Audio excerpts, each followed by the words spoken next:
So I'm home. Did they win without me? Oh, there you are. I thought I was going to have to shoot another intro all by myself again. Yeah, they won. So sorry I'm late, Johnny, but I had to do a little last minute shopping with Thursday night in mind. I got myself a new hat since the old one was starting to go with the seal on the back.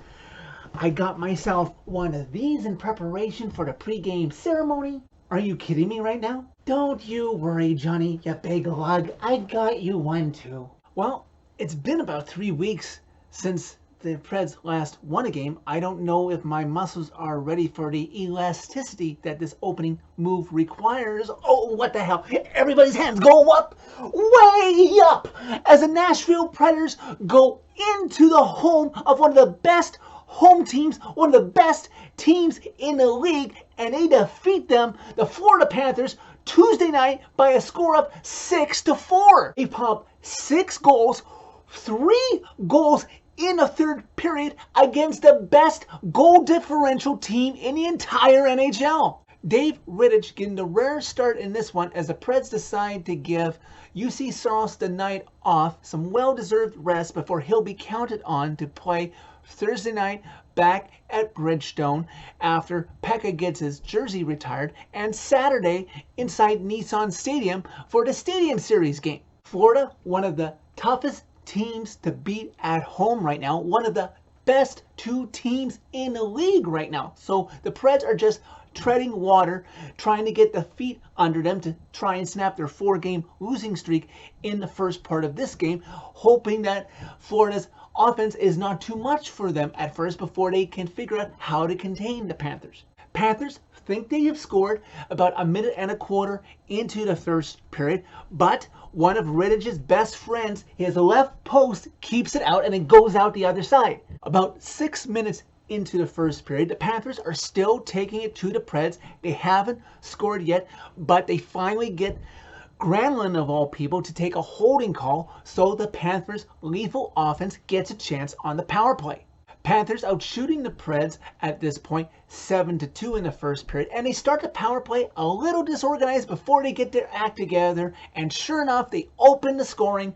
It's 1-0 Panthers on a goal by Sam Reinhart. About 12 minutes into the first period, the Panthers have outchanced the Preds like crazy, but the Preds are slowly starting to turn it around, generating more shots of their own, trying to even up the shot total and possibly get themselves a goal. Panthers a little too desperate, and they get the puck to the point trying to clear the zone, but Alexander Carrier keeps it in and he gets it down low to Filip Forsberg, who gets his stick on the puck and gets a good rebound off of Sergei Bobrovsky in net for the Panthers, and he goes behind the net, leaving the puck for defenseman Philip Myers, who's pinching in, but he's creating chances, trying to sustain the pressure to try and get the game tight as he's whacking away. And meanwhile, here comes Philip Forsberg, still from behind the net, and he gets the rebound, backhand, past Bobrovsky, tying the game at 1. Philip Forsberg is now just 6 back of David Legwand's total of 210 goals as a career Nashville Predator. That means he's now 7 back of overtaking him to have the record all to himself. Hey David, how are you? Hey Philip, where the hell are we? The living room of a day one Preds fan. I hear he makes really cool Pred fan reaction videos after every Preds game. Anyways, I hope there's no hard feelings over me chasing you for the franchise all-time goal record. No, of course not. What are you, 7 back of overtaking me for the all-time goal record for the franchise now? Okay, good, because I got you a little gift to remember me by after this chase is over. Here you go. Oh, cool. What's in the box? Hey, Philip. What's in the box? Oh, the first period winds down, where at one point the Panthers were out shooting the Preds 11-2, while the Preds finished the period on 11-3 run in shots, and this game is tied at 1 after 1. Early in the second period, Roman Josi, of all people, would stop a flying puck with his neck, and fortunately he's no worse for the wear, because without him, the ensuing comeback probably doesn't happen without my captain of all people. About 2 minutes into the second period, play in the Preds zone, the Panthers are passing it around, and Radko Gudas from his blue line takes a shot through multiple screens, and somehow it finds its way past Dave Rittich. The Panthers are up 2-1. Just about 5 minutes into the second period, the Preds, with some good sustained pressure in the Panthers zone, Colton Sissons gets the puck the best he can on his stick, but can't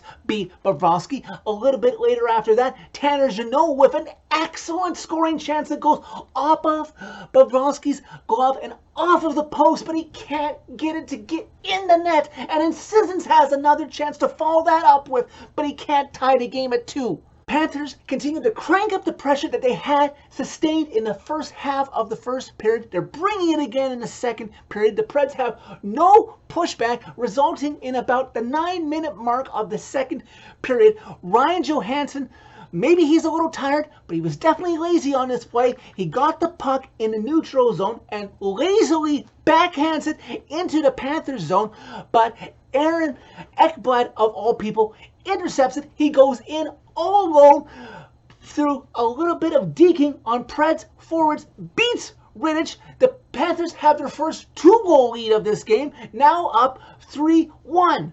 But when we have really needed it this season, and again tonight, the Preds bend, but they don't break. Matt Duchene decides to make up for his fellow teammates, also making $8 million a season, his mistake, and Matt Duchene goes in through a couple of Panthers defensemen. He has eyes seemingly in the back of his head because without looking, he backhands it to my captain, number 59, Roman Josi, who one-times Matt Duchene's pass and blasted over Bobrovsky's left shoulder, cutting the Panthers' lead to 3-2. And then somebody must have left the barn door wide open, because just over 30 seconds later, the Yakov trend sent in by Dante Fabro with a defenseman on him keeps the puck taped, it seemed, to the back of his stick. He goes in, backhand, gets it up, and in under Bobrovsky's left arm, it's in. The Preds have come all the way back to tie this game at 3. With about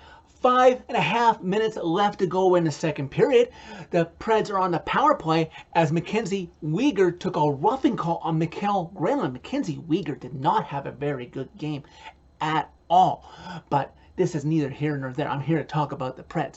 And the Panthers would have the best first chance to score during a Preds power play as Barkov gets a clean-cut breakaway. And if it wasn't for Dave Rittich's save on this breakaway, the Preds probably don't come back in the third period. That's how key it was. Then the Preds are forced to kill off a too many men on the ice penalty that they really could have avoided if they had watched where the puck was on the line change at the bench. And Sam Reinhart gets a great chance to retake the lead for the Panthers, but Rittich with another key save. One of 44 he would make for the game.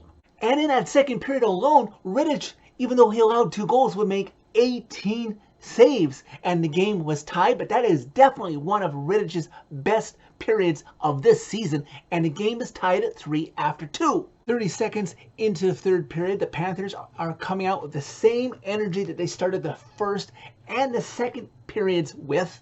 Jonathan Huberdeau with a great chance to retake the lead for the Panthers, but Rittich is able to get a stick on it and guide it to the corner. Fast forward to just over 8 minutes into the third period. Panthers are in the Preds zone. Innocent looking play that Dave Rittich is in a ball and he thinks he has covered in his crease, but maybe it's loose because Sam Bennett is able to poke it home into the net to give the Panthers the 4-3 lead. The Preds think about reviewing it, keep the players around the bench to buy a little time before they absolutely have to make a decision one way or the other, and the coach's challenge is not worth it, so the Panthers have their 4-3 lead. Right after the Panthers have taken the lead, the Preds are buzzing around the Panthers' net right in front of Bobrovsky. The puck is loose in between his pads, and Luke Cunnin is able to dig it out and bang it home to tie the game right back up at 4 again. But wait, hold up.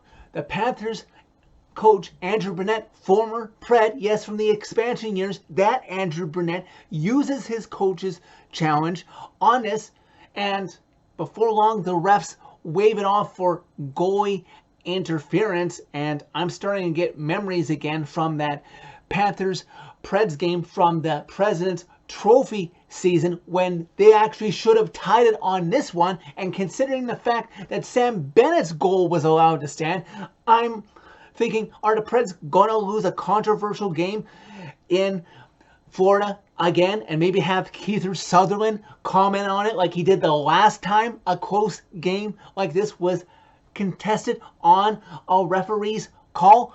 But alas, the Panthers still have their 4-3 lead. But the Preds will not be denied in this one, because just about halfway through the third period, Alexander Carrier is in the box for cross-checking. And I know what you're thinking at the time. The Panthers are going to get a power play goal, show the Preds just how much better they are than them, and put this game away. But Tanner Jeannot has an idea on the penalty kill when he thinks about the Preds' goal stats. Tanner Jeannot is defending in the Preds zone, and Barkov makes a bad pass that Tanner Jeannot gets, and he's off to the races, and he's thinking to himself, oh my God, the Preds don't have a shorthanded goal at all this season. Okay, let me take care of this. He goes in, Barkov makes a lazy back check to try and defend, and Tanner Jeannot says, oh, I don't care. He goes in, he goes backhand on Bobrovsky, tying this game at 4, the Preds' first short-handed goal of the season. It only took 51 games. Now there's no way Andrew Brunette can challenge that one and get it reversed, and the Preds' momentum seems to pick up, because with about 6 minutes left to go in regulation, it's the Panthers' turn to take a penalty. Off of a face-off win, less than 20 seconds into the power play, Philip Forsberg has a shot at the blue line, and he takes it right pinpoint on net.